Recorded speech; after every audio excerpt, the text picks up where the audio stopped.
So நேற்று தீபா அவர்களோட ஒரு கணவரோட வந்து இங்கே புளிச்சத்துலேயே அம்மாவோட 77வது பிறந்தநாள் போயஸ் கார்டனில் கொண்டாடும். நீங்கள் டெஃபினட்டாக வரணும்னு சொன்னாங்க. அவங்க இழப்பை ஏற்று நான் இங்கே வந்திருக்கேன். இது வந்து நான் 4வது தடவை இங்கே வருது. ஐ திங்க் 77 வந்துட்டு அவங்க இங்கே பார்க்குறதுக்கு இங்கே வந்திருந்தேன். அவங்க ரெண்டு பேரும் அவங்க சேர்ந்து ஆக்ட் பண்ணதா ஒரு ப்ரப்போசல் இருந்தது. அப்போ என்னை பார்க்கணும்னு சொல்லியிருந்தாங்க. அப்போது இங்கே வந்திருந்தேன். ரெண்டாவது தடவை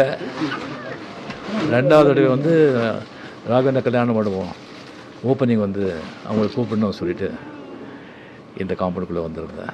3வது தடவை என் பொண்ணு கல்யாணத்துக்கு அழைப்புகள் கொடுக்குறதுக்கு இங்கே வந்திருந்தேன். இது 4வது தடவை. அவங்க இங்கே இல்லைன்னு சொன்னால் கூட அவங்க நினைவு எப்போவுமே எல்லார் மனதிலையும் இங்கே இருக்கும்.